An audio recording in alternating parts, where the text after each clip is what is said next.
So, very good morning and a very warm welcome to all the beautiful aspirants. Hi, this is Shubham and I welcome you once again on our platform.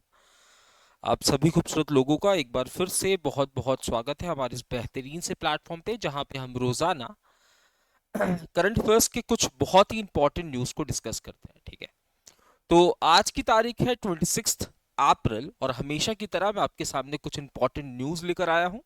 ठीक है, पहले discuss कर लेते हैं कौन से topics पे आज के न्यूज़ होने वाले हैं। तो आपको यहाँ पे अपॉइंटमेंट एंड रेजिग्नेशन की न्यूज़ देखने को मिलेंगे, rank and reports, national state affairs, sports and games, international affairs, awards and rewards and साथ ही साथ कुछ इंपॉर्टेंट डेज के न्यूज़ को भी डिस्कस करने वाले हैं।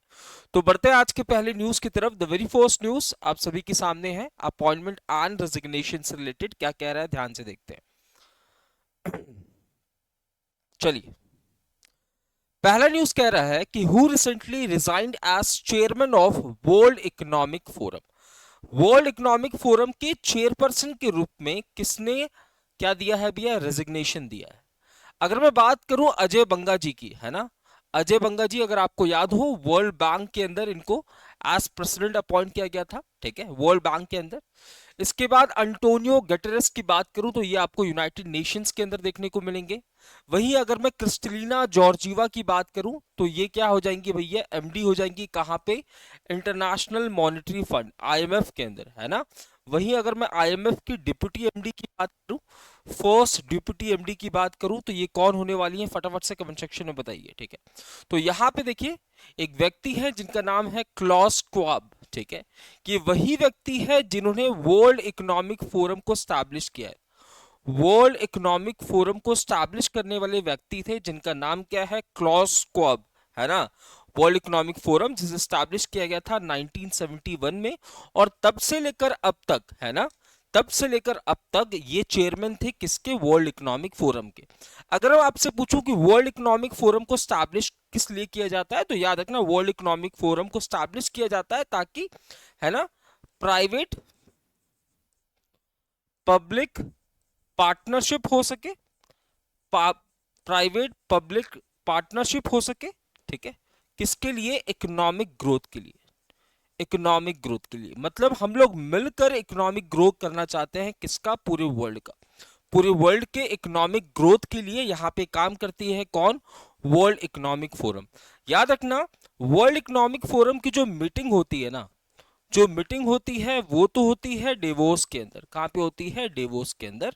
और ये आपको स्विट्जरलैंड में देखने को मिलेगा, स्विट्जरलैंड के अंदर देखने को मिलेगा। वहीं अगर मैं हेडक्वार्टर्स की बात करूं तो इसका हेडक्वार्टर कहाँ पे हो जाता है, कोलोगनी के अंदर, है ना, ये भी स्विट्जरलैंड में है। ठीक है, तो एक बॉडी है, एक इंटरनेशनल ऑर्गेनाइजेशन है जिसका नाम है वर्ल्ड इकोनॉमिक फोरम, जिसे स्टैब्लिश किया जाता है 1971 में। इसे स्टैब्लिश करने के पीछे मकसद ये है कि भैया इकोनॉमी को ग्रो करना है, किसका, पूरे वर्ल्ड का। ठीक है, बट ये कैसे होगा, तो साथ में मिलकर होगा, यानी कि पब्लिक एंड प्राइवेट कॉपरेशन के साथ, पार्टनरशिप के साथ हम लोग इकोनॉमिक ग्रोथ करेंगे। इसे स्टैब्लिश करने वाले व्यक्ति कौन थे भैया, क्लॉस क्वाब, है ना। और तब से लेकर अब तक सोचो 1971 में बने थे, और तब से लेकर अब तक यही चेयरमैनशिप थे किसके, वर्ल्ड इकोनॉमिक फोरम के। बट अब हुआ ये कि भैया डेवोस के अंदर एक मीटिंग होती है, डेवोस स्विट्जरलैंड के अंदर वर्ल्ड इकोनॉमिक फोरम की एक मीटिंग होती है, जहां पे इन पे आरोप लगाया जाता है कि जब से ये चेयरमैन बने हैं वर्ल्ड इकोनॉमिक फोरम के, तब से ये क्या कर रहे हैं भैया, तब से आप देखोगे जो वर्ल्ड इकोनॉमिक फोरम के फंड्स हैं, है ना, वर्ल्ड इकोनॉमिक फोरम के जो फंड्स हैं, जो पैसा है, ठीक है, इसका मिस इसे मिसकंडक्ट कर रहे हैं ना, मिसकंडक्ट किया जा रहा है ना, या फिर आप कह सकते हैं घूसखोरी की जाती है, मिस इनअप्रोप्रिएट इसका इस्तेमाल किया जा रहा है, इनअप्रोप्रिएट इसका इस्तेमाल किया जा रहा है।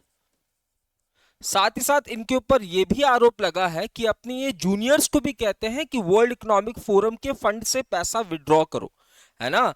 ये अपने जूनियर्स को भी कह रहे हैं, जूनियर्स को भी कह रहे हैं कि वर्ल्ड इकोनॉमिक फोरम की जो फंड है भैया, है ना, फंड है, वहां से पैसा विड्रॉ करिए इनके बिहाफ में और ये पैसा मुझे दे दीजिए। तो कुल मिलाकर यहाँ पे घोटालेबाजी की बात चल रही है, ठीक है। तो world Economic forum which was established in the year 1971, headquarter colony Switzerland के अंदर। मीटिंग इसकी कहां पे होती है? डेवोस के अंदर, ये भी स्विट्जरलैंड में है। इसका मकसद था पब्लिक प्राइवेट पार्टनरशिप की मदद से इकोनॉमिक ग्रो करना इसके मेंबर कंट्रीज के अंदर, ठीक है। और अब इनके ऊपर क्या चल रहा है भैया? अब इनके ऊपर कार्रवाई चल रही है, क्योंकि इनके ऊपर क्या आरोप लगे हैं? इनके ऊपर आरोप लगे हैं घूसखोरी के, इनके ऊपर आरोप लग रहे हैं कि वर्ल्ड इकोनॉमिक फोरम के फंड्स को आप मिस या इनअप्रोप्रिएट तरीके से खर्च कर रहे हो। First deputy managing director of international monetary fund कौन हो जाएंगी? तो गीता गोपीनाथ, ये बात आपको याद रखना है, ठीक है, गीता गोपीनाथ, ये बात आपको याद रखना है। अच्छा, तो भैया इन्होंने क्या कर दिया है? रिजाइन दे दिया है। अच्छा, जब ये रिजाइन देंगे तो ये प्लेस खाली तो रहेगा नहीं, है ना, इनकी जगह पे किसी ना किसी को तो अपॉइंट किया जा रहा है। तो याद रखना पीटर लथमैथे, है ना, इनकी जगह पे पीटर लथमैथे, पीटर लथमैथे जी को एज इंटरिम चेयरमैन अपॉइंट किया गया है वर्ल्ड इकोनॉमिक फोरम का। ये बात भी आपको ध्यान में रखना है। चलिए अगली न्यूज की तरफ बढ़ते हैं। ये वो व्यक्ति हैं जिनका नाम है क्लॉस स्क्वाब, जिन्होंने वर्ल्ड इकोनॉमिक फोरम से अपना रेजिग्नेशन दे दिया है। चलिए next news is ranks and reports related क्या कह रहा है, ध्यान से देखते हैं। Which airport of India becomes first in Asia to earn level 5 carbon accreditation? देखो ध्यान से, अगर किसी एयरपोर्ट को लेवल 5 कार्बन एक्रीडेशन मिलता है, इसका मतलब यह है कि उसने ग्रीन हाउस गैसेस एमिशन के रोकथाम के लिए बहुत ज्यादा काम किया होगा, है ना। अगर किसी एयरपोर्ट को लेवल 5 एक्रीडेशन मिलता है, लेवल 5 कार्बन एक्रीडेशन दिया जाता है, इसका मतलब यह है कि उसने ग्रीन हाउस गैसेस के एमिशन को कंट्रोल किया है, कम किया है। तो यहां पे भैया कौन से एयरपोर्ट को दिया जा रहा है? याद रहे, कैंपीगौड़ा एयरपोर्ट। ये कैंपीगौड़ा एयरपोर्ट को ही हम लोग बेंगलुरु एयरपोर्ट के नाम से भी जानते हैं। किस नाम से? बेंगलुरु एयरपोर्ट के नाम से भी जानते हैं। अब आप कहोगे सर ये कैंपीगौड़ा कौन थे? तो कैंपीगौड़ा वही व्यक्ति हैं, कैंपीगौड़ा, कैंपीगौड़ा ये वही व्यक्ति है ना, जिनका पूरा नाम है नाडा प्रभु कैंपीगौड़ा। पूरा नाम क्या है? नाडा प्रभु कैंपीगौड़ा, जिन्होंने बेंगलुरु को स्टैब्लिश किया था, जिन्होंने बेंगलुरु की स्थापना की थी, बेंगलुरु को स्टैब्लिश किया था। आप देखोगे इनकी एक स्टैचू भी देखने को मिलती है, यहाँ पे इनकी एक स्टैचू भी देखने को मिलती है। ये स्टैचू ब्रोंज की है ना, जिसे हम स्टैचू ऑफ प्रॉस्पेरिटी के नाम से जानते हैं, खुशहाली की स्टैचू के नाम से जानते हैं, ठीक है। तो नाडा प्रभु कैंपीगौड़ा एक व्यक्ति हैं जिन्होंने बेंगलुरु को स्थापित किया था, बेंगलुरु को स्टैब्लिश किया था। इन्हीं के नाम से आपको कैंपीगौड़ा एयरपोर्ट देखने को मिलेगा, जिसको ग्रीन हाउस गैसेस एमिशन को रोकने के लिए कितने परसेंट से रोका है इन्होंने? लगभग 96.5% ग्रीन हाउस गैसेस का एमिशन जो है वो कम हुआ है यहाँ पे। और इसीलिए एयरपोर्ट काउंसिल इंटरनेशनल, है ना, लिख लो, airport council, airport council, council international के द्वारा ये एक्रीडेशन इनको दिया जा रहा है, ये एक्रीडेशन इनको दिया जा रहा है, ठीक है। एयरपोर्ट काउंसिल इंटरनेशनल के द्वारा ये एक्रेडिशन इनको दिया जा रहा है। एयरपोर्ट काउंसिल की बात करूं तो 1991 में स्टैब्लिश हो रहा है। क्यूबेक के अंदर आपको इसका हेडक्वार्टर देखने को मिलेगा, क्यूबेक कनाडा के अंदर आपको इसका हेडक्वार्टर देखने को मिलेगा। और ये दुनिया के अंदर 2000 से ज्यादा एयरपोर्ट्स को मैनेज करता है। इसका काम क्या है? तो एयरपोर्ट्स को किन गाइडलाइंस को फॉलो करना है, कौन से सेफ्टी मेजर्स को इंप्लीमेंट करने हैं, वो डिसीजन, वो बातें बताने का काम करता है। तो कैंपीगौड़ा एयरपोर्ट को क्या मिला है? Level 5 carbon accreditation. किस लिए? तो इसने अपने ग्रीन हाउस गैसेस के एमिशन में, ग्रीन हाउस गैसेस जैसे क्लोरोफ्लोरोकार्बन हो गया, कार्बन डाइऑक्साइड हो गया, नाइट्रस ऑक्साइड हो गया, वाटर वेपर्स हो गए, इनके एमिशन को रिड्यूस किया है 96.5% तक। क्या इससे पहले भी क्या इससे पहले भी कोई ऐसी एयरपोर्ट है भारत की जिसको लेवल 5 कार्बन एक्रेडिशन मिला है एयरपोर्ट काउंसिल इंडिया के इंटरनेशनल के द्वारा? तो बिल्कुल इससे पहले आप देखोगे, है ना, Rajiv Gandhi international airport, sorry, Chhatrapati Maharaj, Chhatrapati Shivaji Maharaj airport, Shivaji Maharaj airport, and साथ ही साथ इंदिरा गांधी इंटरनेशनल एयरपोर्ट, इन दोनों को पहले भी लेवल 5 एक्रीडेशन मिल चुका है, लेवल 5 एक्रीडेशन मिल चुका है, ये बात भी ध्यान में रखना है, ठीक है। तो इन दोनों को पहले मिला हुआ था और इसको भैया अभी मिल रहा है, ठीक है। आइए नेक्स्ट न्यूज क्या कह रहा है। अच्छा, इससे पहले अभी रिसेंटली कुछ हमने रिपोर्ट्स वगैरह देखे थे, है ना, कुछ रिपोर्ट्स देखे थे। मैं बात करूं अगर हेनले पासपोर्ट इंडेक्स की, हेनले पासपोर्ट इंडेक्स की, हेनले पासपोर्ट इंडेक्स में इंडिया की रैंकिंग क्या होने वाली है? तो पहले नंबर पे भैया सिंगापुर था, पहले नंबर पे सिंगापुर था, है ना, और 85th नंबर पे आपको भैया इंडिया देखने को मिलेगा। किसकी बात कर रहा हूं? हेनले पासपोर्ट इंडेक्स की बात कर रहा हूं। उसके बाद अभी रिसेंटली आई थी नोमाड पासपोर्ट इंडेक्स, याद आ रहा है? Nomad passport index, passport index, nomad passport index में टॉप किसने किया था? आयरलैंड ने टॉप किया था। किसने? आयरलैंड ने टॉप किया था। इंडिया की रैंकिंग कितनी थी? 148। इंडिया की रैंकिंग कितनी थी? 148। अच्छा, एक रिपोर्ट आया था बिजिएस्ट एयरपोर्ट का, बिजिएस्ट एयरपोर्ट का रिपोर्ट आया था, जहां पे हमने देखा, है ना, अटलांटा एयरपोर्ट सबसे ज्यादा बिजिएस्ट है, अटलांटा एयरपोर्ट सबसे ज्यादा बिजिएस्ट है, और वहीं हमने देखा 9th नंबर पे इंदिरा गांधी इंटरनेशनल एयरपोर्ट 9वें नंबर पे, ठीक है। तो ये बातें भी ध्यान में रख लेनी है, ठीक है। हेनले पासपोर्ट इंडेक्स में इंडिया की रैंकिंग 85, नोमाड में 148, एंड बिजिएस्ट एयरपोर्ट में टॉप 10 के अंदर इंदिरा गांधी इंटरनेशनल एयरपोर्ट आपको देखने को मिलने वाली। चलिए अगला न्यूज है नेशनल स्टेट अफेयर्स से रिलेटेड। आपसे पूछा है कि इंडिया का पहला क्वांटम कंप्यूटिंग विलेज जो है इसे कहां पे बनाया जा रहा है। देखो सबसे पहले, है ना, क्वांटम कंप्यूटिंग का मतलब क्या होता है? क्वांटम कंप्यूटिंग का मतलब होता है जब क्वांटम मैकेनिक्स का इस्तेमाल करके, क्वांटम मैकेनिक्स का इस्तेमाल करके हम कॉम्प्लेक्स प्रॉब्लम्स को सॉल्व करते हैं, हम कॉम्प्लेक्स प्रॉब्लम्स को सॉल्व करते हैं, ऐसे प्रॉब्लम्स जो कि क्लासिकल, जो नॉर्मल कंप्यूटर सॉल्व नहीं कर पाते, ऐसे प्रॉब्लम्स जो कि क्लासिकल कंप्यूटर्स सॉल्व नहीं कर पाते हैं, क्लासिकल कंप्यूटर्स सॉल्व नहीं कर पाते हैं, है ना, उन प्रॉब्लम्स को यहां पे सॉल्व किया जाता है, चाहे वो फिजिक्स से रिलेटेड हो, है ना, चाहे वो मैथ से रिलेटेड हो, एंड चाहे वो किसी और साइंस के फील्ड से रिलेटेड हो, है ना। तो क्वांटम कंप्यूटिंग का मतलब होता है जब हम क्वांटम मैकेनिक्स का इस्तेमाल करके कॉम्प्लेक्स प्रॉब्लम को सॉल्व करने की कोशिश करते हैं, वो प्रॉब्लम्स जो कि नॉर्मल कंप्यूटर से सॉल्व नहीं हो सकता है, ठीक है। अब आपसे पूछा है कि एक विलेज को स्टैब्लिश किया जा रहा है इंडिया के अंदर, इस विलेज में क्या होगा? तो इस विलेज के अंदर, इस विलेज के अंदर क्वांटम कंप्यूटिंग से रिलेटेड, क्वांटम कंप्यूटिंग से रिलेटेड रिसर्च एंड डेवलपमेंट किया जाएगा, यानी कि रिसर्च एंड डेवलपमेंट किया जाएगा, रिसर्च एंड डेवलपमेंट किया जाएगा। आपसे पूछा है कि किस शहर में स्टैब्लिश किया जा रहा है, तो आंध्र प्रदेश के अंदर अमरावती आपको देखने को मिलेगा, ठीक है, यहां पे आपको स्टैब्लिश किया जा रहा है। तो भारत का पहला क्वांटम कंप्यूटिंग विलेज इसे स्टैब्लिश किया जा रहा है अमरावती के अंदर। मोटिव है क्वांटम कंप्यूटिंग के सेक्टर में रिसर्च एंड डेवलपमेंट को बढ़ावा देना।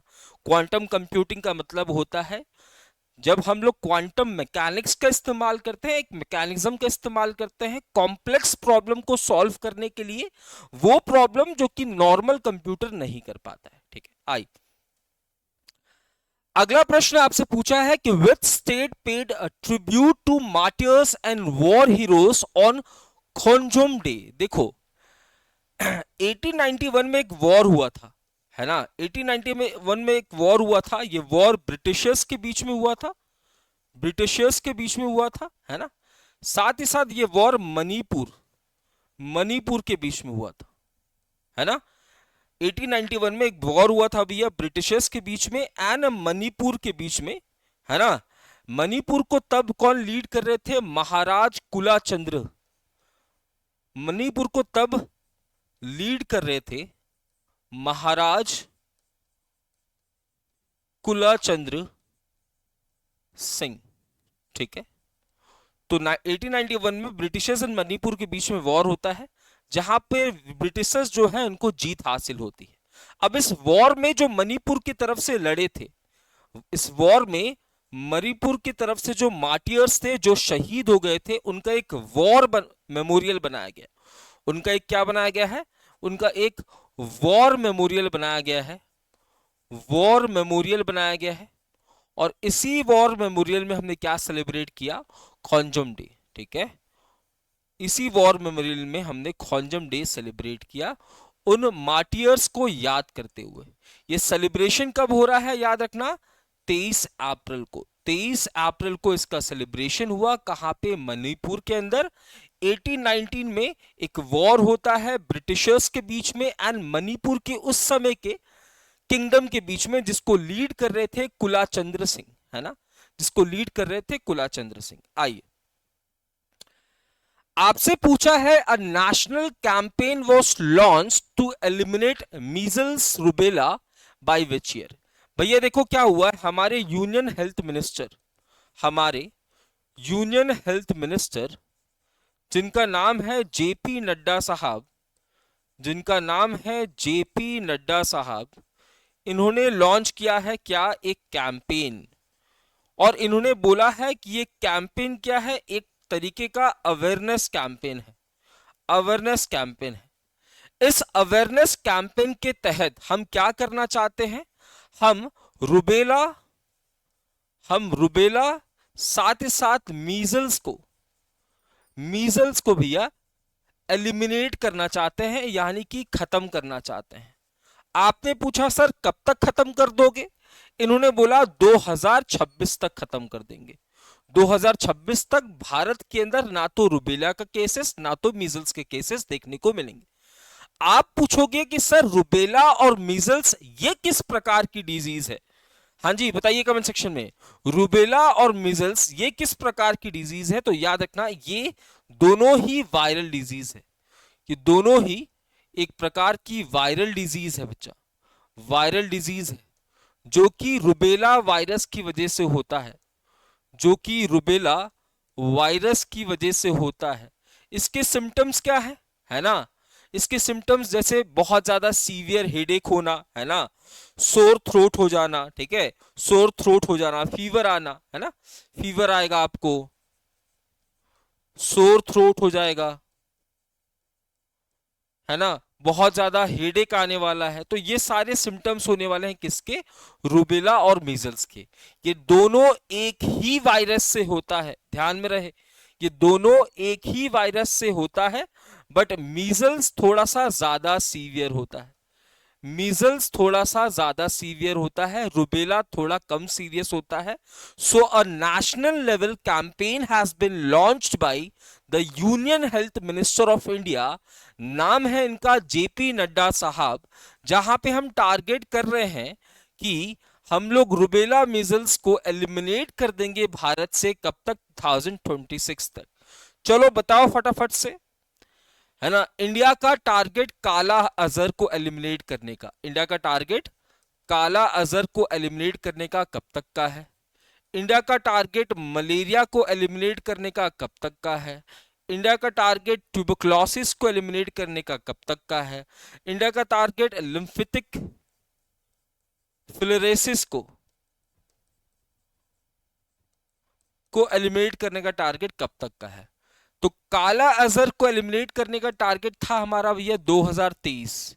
क्या हमने एलिमिनेट किया? नहीं, अभी तक हमने एलिमिनेट नहीं किया है, ठीक है। वैसे हमारे यूनियन हेल्थ मिनिस्टर कहते हैं कि हमने एलिमिनेट कर दिया, बट ये एलिमिनेशन नहीं हुआ है क्योंकि अभी तक हमें वर्ल्ड हेल्थ ऑर्गेनाइजेशन का सर्टिफिकेशन नहीं मिला है। एक बात बताओ, आरबीआई ने बोला कि यार देखो ये नॉर्म्स है, ये 5 नॉर्म्स है जो कि आपको फॉलो करने की जरूरत है, ठीक है। और फॉलो जब आप कर लोगे, जब आप फॉलो कर लोगे तो उसके बाद मैं चेक करूंगा, और चेक करने के बाद आपको सर्टिफिकेशन दे दूंगा, लेट्स से XYZ सर्टिफिकेशन दे दूंगा, ठीक है। तो सभी बैंकों ने कोशिश करना शुरू किया कि इन 5 चीजों को हम लोग क्या करेंगे, अचीव करेंगे। अब भैया पीएनबी आया, पीएनबी ने बोला मैंने तो ये चीज अचीव कर लिया, बट क्या इसे सर्टिफिकेशन मिला? नहीं, सर्टिफिकेशन नहीं मिला। अरे बाबूजी जो कहेंगे, अगर बाबूजी ने सर्टिफाइड नहीं किया तो आप कैसे कह सकते हो कि आप एलिमिनेट हो चुके हो? तो वह काला अजहर से हमने खुद को एलिमिनेट नहीं किया है, ठीक है। उसके बाद अगर मैं बात करूं मलेरिया की, ठीक है, तो मलेरिया के लिए कहा गया कि 2027 तक हम लोग इंडिजीनियस केसेस को खत्म कर देंगे, इंडिजीनियस केसेस को खत्म कर देंगे, है ना। But overall complete complete elimination 2030 तक ही होगा, कंप्लीट एलिमिनेशन जो है वो 2030 तक ही होगा। वहीं अगर मैं ट्यूबरक्लोसिस की बात करूं तो इसका टारगेट है 2025, 2025 इसका टारगेट है। वहीं मैं अगर बात करूं ग्लोबल टारगेट की, को ग्लोबल टारगेट है इसका 2030, मतलब सस्टेनेबल डेवलपमेंट गोल्स के अंदर जो टारगेट सेट किए गए हैं, कितने, 17 टारगेट्स, है ना। तो वो टारगेट है 2030। वहीं मैं लिम्फेटिक फिलाराइसिस की बात करूं तो इसका टारगेट है 2027। देखते हैं भैया किसका किसका सही आंसर आया। ट्यूबरक्लोसिस का 25 है, मलेरिया का इंडिजीनियस केसेस को खत्म करेंगे 27 तक, 2030 तक कंप्लीट एलिमिनेशन हो जाएगा, है ना। अगर आपको याद हो ट्यूबरक्लोसिस में पहले क्या होता था, जो टीवी पेशेंट्स होते थे उनको 500 रुपए पर मंथ दिए जाते थे, याद आ रहा है, 500 रुपए पर मंथ दिए जाते थे ताकि वो लोग न्यूट्रिशन वाला खाना खा सके, है ना, अपने डाइट में अंडे वंडे जो है वो शामिल कर सके, जिसे बाद में बढ़ाकर कितना कर दिया गया, 1000 रुपए पर मंथ कर दिया गया, है ना, 1000 रुपए पर मंथ कर दिया गया, ये बात याद रखना। टीवी के लिए भैया हमारे पास एक योजना भी चल रही है जिसका नाम क्या है, निक्षय मित्रा, याद आ रहा है, निक्षय मित्रा, है ना, जिसकी ब्रांड एम्बेसडर किसको बनाया गया था, दीपा मलिक को बनाया गया था। दीपा मलिक जो कि एक पैरालंपिक प्लेयर है, जो कि एक पैरालंपिक प्लेयर, तो याद रखना। Recently, a nationwide campaign has been launched by the Union Health Minister of India, JP Nadda साहब, जहां पे हम रुबेला एंड मीजल्स जो कि एक वायरल डिजीज है, इसको एलिमिनेट करने की बात कर रहे हैं 2026 तक। Very very good. Next news क्या कह रहा है, अच्छा ये किस उपलक्ष्य पे, है ना, कोई ऐसा दिन होगा, तो वर्ल्ड इम्यूनाइजेशन डे हम सेलिब्रेट करते हैं, वर्ल्ड इम्यूनाइजेशन वीक हम सेलिब्रेट करते हैं भैया, इम्यूनाइजेशन वीक हम लोग सेलिब्रेट करते हैं। इसका celebration last week of April में किया जाता है, लास्ट वीक ऑफ अप्रैल में इनका सेलिब्रेशन किया जाता है, यानी कि 24 से लेकर 30 अप्रैल के बीच में इसका सेलिब्रेशन किया जा रहा है। आगे हम लोग इस न्यूज को भी पढ़ेंगे, वर्ल्ड इम्यूनाइजेशन। क्लियर है यहां तक बात, कंफर्म करेंगे सभी। अगली न्यूज स्पोर्ट्स एंड गेम्स से रिलेटेड है। आपसे पूछा है कि what medal did Neeraj Chopra won at NWU Potch invitational. NWU Potch invitational ये जो टूर्नामेंट है ना, ये कहां पे कंडक्ट हुआ, साउथ अफ्रीका के अंदर, साउथ अफ्रीका के अंदर। नीरज चोपड़ा साहब, नीरज चोपड़ा साहब ने कौन सा मेडल जीता है, गोल्ड मेडल जीता है। नीरज चोपड़ा साहब ने कौन सा मेडल जीता है, गोल्ड मेडल जीता है। कंफर्म करे कितने का थ्रो मारा है भैया उन्होंने, भाला है ना, भाला फेंकेंगे दूर तक, है ना, तो कितने का थ्रो मारा है at the NWU Potch invitational tournament जो कि साउथ अफ्रीका के अंदर कंक्लूड हो रहा है। तो लिख लो 84.52, 84.52 का थ्रो मारा है। अच्छा नीरज चोपड़ा साहब की बात करूं तो कुछ लेटेस्ट वाले इनके मेडल्स की बात कर लेते हैं। अगर मैं इनके ओलंपिक्स की बात करूं भैया, ओलंपिक्स में इनके अचीवमेंट की बात करूं तो अगर आपको याद हो 2020 ओलंपिक्स में, 2020 टोक्यो ओलंपिक्स गोल्ड मेडल बाबूजी ने जीता था, है ना। वहीं 2024 Paris Olympics, Paris Olympics silver medal जीता था, नदीम भाई साहब ने पीछे छोड़ दिया था, है ना। उसके बाद अगर आपको याद हो वर्ल्ड चैंपियनशिप 2023 वाला, वर्ल्ड चैंपियनशिप,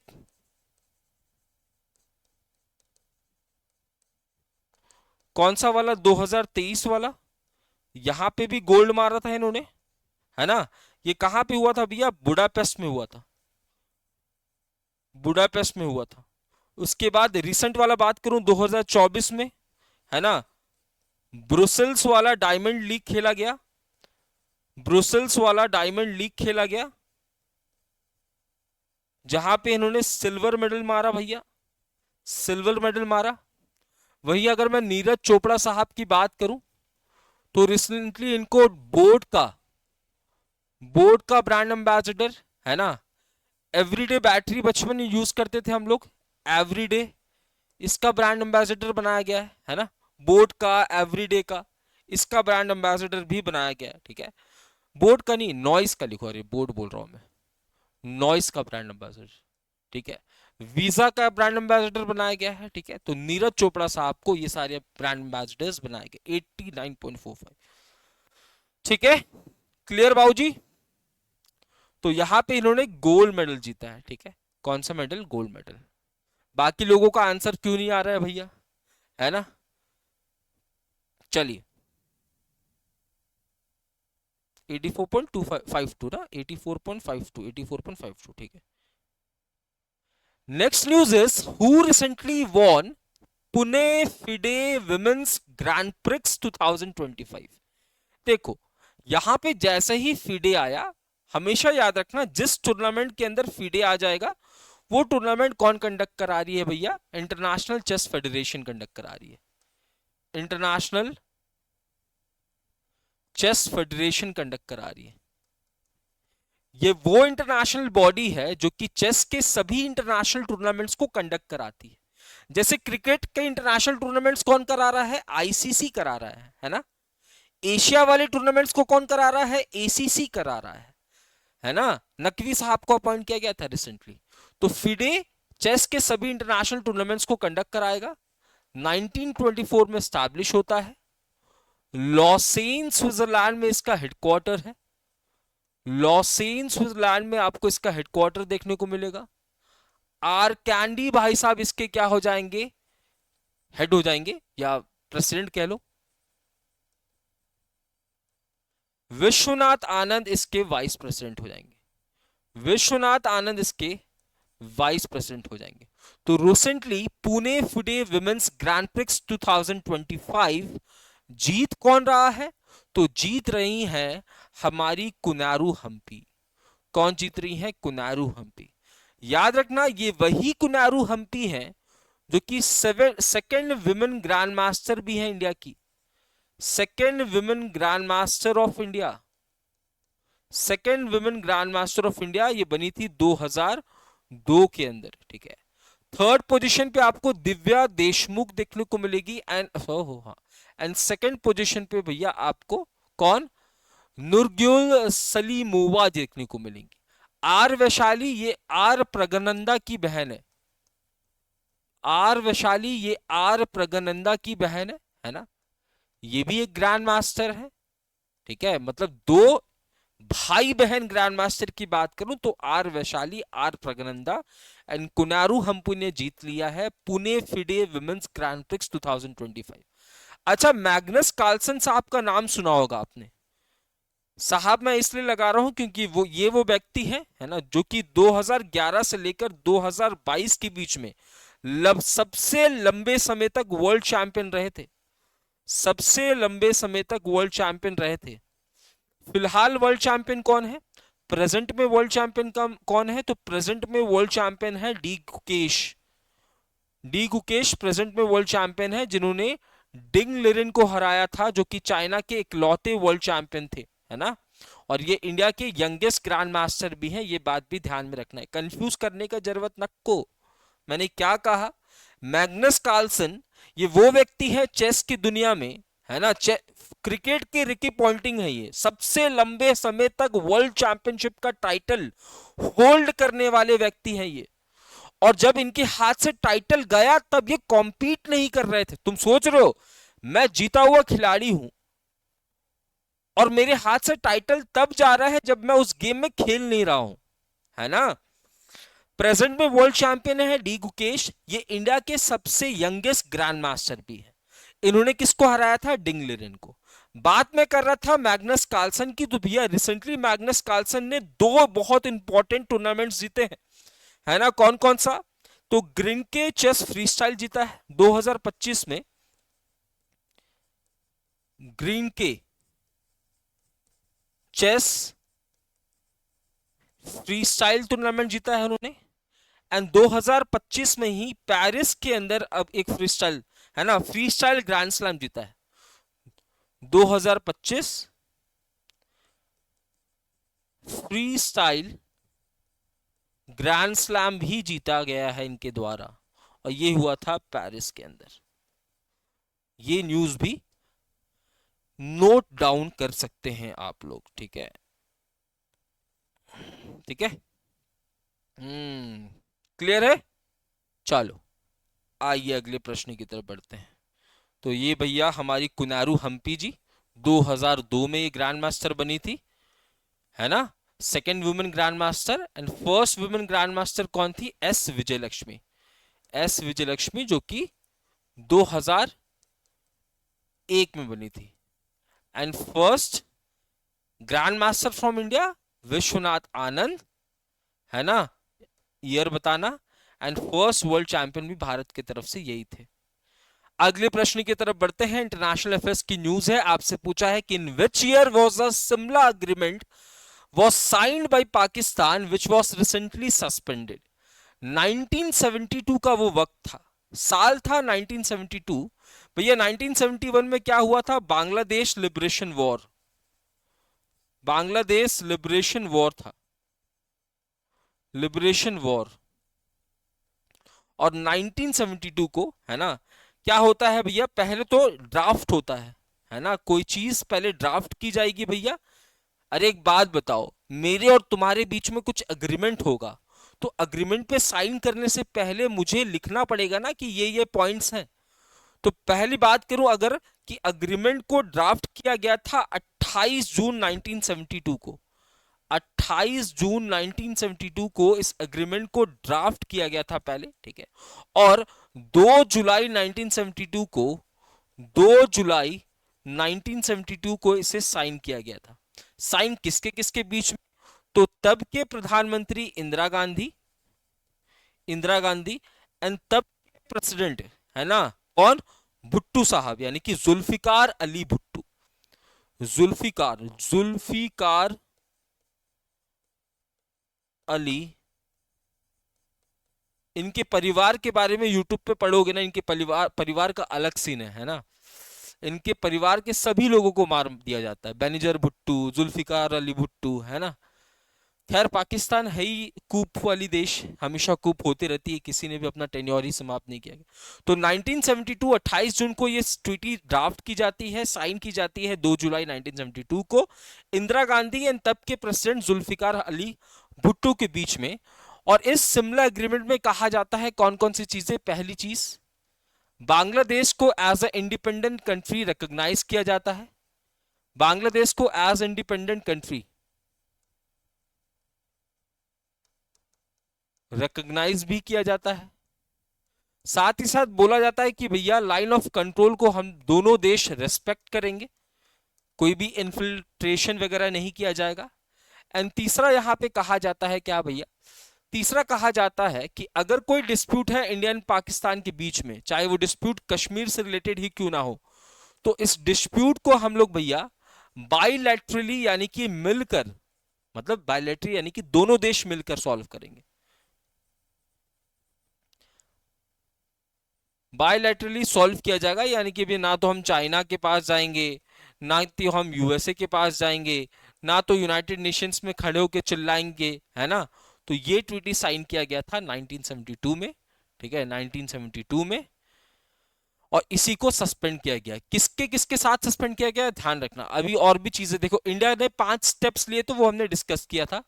पहला इन्होंने स्टेप लिया है क्या? शिमला एग्रीमेंट को, शिमला एग्रीमेंट को यहां पे सस्पेंड करने की बात की गई है। कहा है हम लोग एक्ट ऑफ वॉर के रूप में देखेंगे अगर भारत सस्पेंड करता है किसको? इंडस वाटर ट्रीटी को। इंडस वाटर ट्रीटी को अगर भारत सस्पेंड करता है, जो अपनी एयर स्पेस है, भैया हर देश की एक एयर स्पेस है, मेरे देश के एयर स्पेस में तुम मेरे मर्जी के बिना घुस नहीं सकते, है ना। तो एयर स्पेस है, उसको इंडियन एयरवेज के लिए, इंडियन एरोप्लेन्स के लिए, इंडियन एयरवेज के लिए बंद कर दिया गया है ना। इंडियंस को वीजा वगैरह नहीं मिलेगा, एज इफ इंडियंस तो मरे जा रहे हैं पाकिस्तान जाने के लिए, हैं। क्या बात करते हो बाबूजी। उसके बाद क्या कहा गया भैया, इंडस वाटर ट्रीटी अगर ब्रेक हुई तो एक्ट ऑफ वॉर के रूप में देखेंगे, शिमला एग्रीमेंट हम नहीं मानते अब, एयर स्पेस भैया। उसके बाद भैया पांचवा, third party trade route. Third party trade route का मतलब क्या होता है, देखो वैसे तो हम पाकिस्तान से बहुत कम ट्रेड करते हैं, है ना, बट इनडायरेक्टली बहुत ट्रेड होता है, इनडायरेक्टली बहुत ज्यादा ट्रेड होता है ईरान के, अफगानिस्तान के रास्ते, है ना। तो थर्ड पार्टी ट्रेड रूट भी बंद करने की बात की जा रही है। ऑल्सो यहाँ पे हम लोग भारत के साथ ट्रेड नहीं करेंगे, ये भी बात की जा रही है। भारत जो है वो कॉटन वगैरह जो है सप्लाई करता है, मेडिसिन वगैरह सप्लाई करता है ना, मेडिसिन वगैरह सप्लाई करता है, इससे इनको ही दिक्कत होने वाला है, बहुत समस्या हो जाएगा, ठीक है। क्लियर है बात बच्चा यहां तक। अगले प्रश्न की तरफ बढ़ते हैं। अवार्ड्स रिवॉर्ड्स की बात हो रही है, ठीक है। रिसेंटली देखो क्या हुआ था, मैं यहां पे ब्रैकेट में डाल के लिख देता हूं। रिसेंटली हमने सिविल सर्विसेज डे सेलिब्रेट किया, अगर आपको याद हो, सिविल सर्विसेज डे सेलिब्रेट किया। इसका सेलिब्रेशन हमने 21 अप्रैल को किया था। सबसे पहली बार सिविल सर्विसेज डे कब सेलिब्रेट किया गया, ये कंफर्म करो। So on the occasion of civil services day हमने भैया देखो क्या क्या अवार्ड, है ना, हमने देखो कौन कौन सा अवार्ड दिया है। अच्छा, सिविल सर्विसेज डे के उपलक्ष्य में नहीं दिया भैया, Panchayati Raj day, sorry sorry sorry, on the occasion of Panchayati Raj day, ठीक है। इसका सेलिब्रेशन सबसे पहली बार 2010 के अंदर 24 अप्रैल को भैया इसे सेलिब्रेट किया जाता है, ठीक है। 24 अप्रैल को हम लोग क्या सेलिब्रेट करते हैं, तो पंचायती राज डे, ठीक है। और इस उपलक्ष्य में भैया अवार्ड दिया गया है, ध्यान से देखना कौन कौन सा अवार्ड है। पहला अवार्ड है climate action special panchayat award. दूसरा है आत्मनिर्भर पंचायत स्पेशल अवार्ड। तीसरा है पंचायत क्षमता निर्माण सर्वोत्तम संस्थान पुरस्कार। ये 3 अवार्ड्स दिए गए हैं, नंबर 1, नंबर 2, नंबर 3। आइए देखते हैं। पहला है climate action special panchayat award, climate action special panchayat award. इसमें भैया नंबर 1 पे महाराष्ट्र के गोंडा डिस्ट्रिक्ट के अंदर आपको दवा एस ग्राम पंचायत देखने को मिलेगा। सेकंड पे बीरा दहाली ग्राम पंचायत जो कि हसन डिस्ट्रिक्ट कर्नाटका में। थर्ड पे मोतीपुर ग्राम पंचायत जो कि बिहार के समस्तीपुर डिस्ट्रिक्ट में। दूसरा क्या है, आत्मनिर्भर पंचायत स्पेशल अवार्ड। आत्मनिर्भर पंचायत स्पेशल अवार्ड किसको मिल रहा है, मॉल ग्राम पंचायत जो कि रंगरेडी डिस्ट्रिक्ट में है तेलंगाना के अंदर, ठीक है। उसके बाद हदबदरा ग्राम पंचायत, उसके बाद गोलापुरी ग्राम पंचायत, ये दूसरा कैटेगरी था। और ये तीसरा कैटेगरी है पंचायत क्षमता निर्माण सर्वोत्तम संस्थान पुरस्कार। नंबर 1 पे Kerala institute of local administration Kerala, ठीक है। उसके बाद state institute for rural development Panchayati Raj Orissa. तो इस कैटेगरी में नंबर 1, नंबर 2। क्लियर है बच्चा, ठीक है।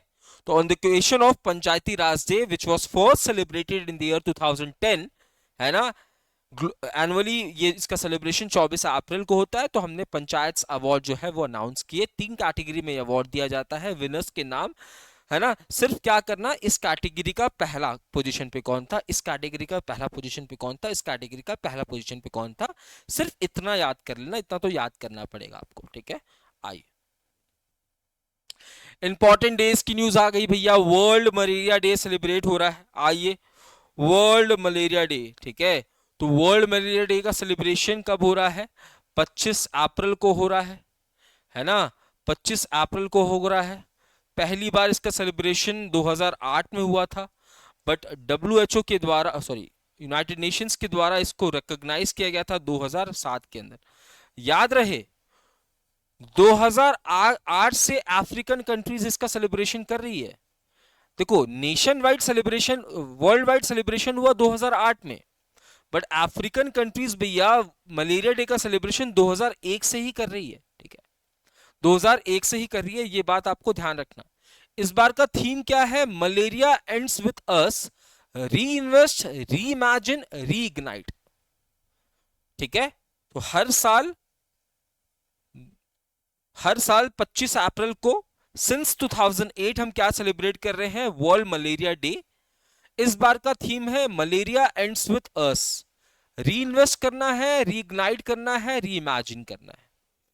अगर बात करूं 22 अप्रैल की, 22 अप्रैल को हमने क्या सेलिब्रेट किया? अर्थ डे सेलिब्रेट किया, अर्थ डे का सेलिब्रेशन हुआ। 24 अप्रैल की बात करूं, सॉरी 23 अप्रैल की बात कर लेता हूं, 23 अप्रैल की बात करूं भैया, तो 23 अप्रैल को हम क्या सेलिब्रेट करते हैं? लिख लेना, शेक्सपियर डे सेलिब्रेट करते हैं, है ना। शेक्सपियर डे या इंग्लिश डे के रूप में, एक ही तारीख को जन्म हुए थे, एक ही तारीख को मर गए थे। World table tennis day, world table tennis day का सेलिब्रेशन भी होता है। साथ ही साथ world book and copyright day, world book and copyright day का भी सेलिब्रेशन इसी तारीख को होता है। तो 23 अप्रैल को तीन इंपॉर्टेंट दिन, 25 अप्रैल को वर्ल्ड मलेरिया डे, 24 अप्रैल को पंचायती राज डे, पंचायती राज डे। इसको इस तरीके से याद करना क्योंकि इस दिन सचिन तेंदुलकर साहब का भी बर्थडे होता है। सचिन तेंदुलकर साहब का बर्थडे भी इसी दिन सेलिब्रेट किया जाता है, ये बात आपको ध्यान में रख लेना है, ठीक है, ध्यान में रख लेना है। इसके बाद 26 अप्रैल को क्या सेलिब्रेशन होता है? Intellectual world intellectual property rights day, intellectual property rights day, है ना। साथ ही साथ national artificial intelligence day, national artificial intelligence day भी सेलिब्रेशन 26 अप्रैल को। क्लियर है? 22 अप्रैल को अर्थ डे, 24 अप्रैल को पंचायती राज डे, 25 अप्रैल को मलेरिया डे, 26 अप्रैल को भैया world intellectual property rights day. Intellectual property का मतलब क्या होता है? कॉपीराइट हो गया, पेटेंट हो गया, ट्रेडमार्क हो गया, ट्रेडमार्क हो गया, ये सारे क्या है। और एआई इन्वेस्टमेंट में इंडिया जो है वो टॉप में है, अगर आपको याद हो, ठीक है। नेशनल एआई डे भी 26 अप्रैल को। अगले प्रश्न की तरफ बढ़ते हैं। World immunisation week 2025 started on which date? World immunisation week जो है, मैंने आपको बताया अप्रैल के आखिरी वीक में इसका सेलिब्रेशन होता है, यानी कि 24 अप्रैल से लेकर 30 अप्रैल तक ये चलने वाला है ना। 30 अप्रैल तक ये चलने वाला है। बेसिकली इम्यूनिटी वगैरह को स्ट्रॉन्ग करने के लिए इसका सेलिब्रेशन जो है वो किया जाता है, ठीक है। इम्यूनिटी वगैरह को स्ट्रॉन्ग करने के लिए इसका सेलिब्रेशन किया जाता है ना। कब से इसका सेलिब्रेशन किया जा रहा है? 2012 से इसका सेलिब्रेशन किया जा रहा है, ठीक है, 24 से 30 अप्रैल के बीच में। थीम क्या है इस बार का? है ना, immunisation for all is humanly possible, है ना। Humanisation for all is humanly possible. Very good. तो ये हमारा आज का सेशन था। थोड़ा सा सेशन लंबा हो गया, मैं कोशिश करूंगा सेशन को 20 से 25 मिनट की रखने की, बट कभी कभी क्या है कि कुछ चीज़ें एक्सप्लेन करने की, रिवाइज करने के लिए हो जाती है, तो उसमें चीज़ें थोड़ी सी लेट हो जाती हैं। और भैया सेशन को अपने दोस्तों के साथ शेयर करें, ठीक है। पहले मैं किसी और प्लेटफॉर्म पे पढ़ा रहा था तो क्राउड बहुत सारी थी, ये मैं खुद के प्लेटफॉर्म पे पढ़ा रहा हूँ, है ना। तो आप लोगों का भरपूर साथ की ज़रूरत है। अगर आपको लगता है कि मैं क्वालिटी कंटेंट डिलीवर कर रहा हूँ, अगर आपको लगता है कि मेरी पढ़ाई हुई चीज़ें आप तक सही तरीके से पहुंच पाती है, समझ में आता है, ठीक है, तो यहाँ तक आज के सेशन को रखते हैं। मिलते हैं कल सुबह, नहीं कल तो संडे है, तो कल हमारी वीकली सेशन आने वाली है, फिर मंडे हम लोग सुबह 8 बजे मिलेंगे, ठीक है। जय हिंद एंड जय Bharat. Thank you so much everyone.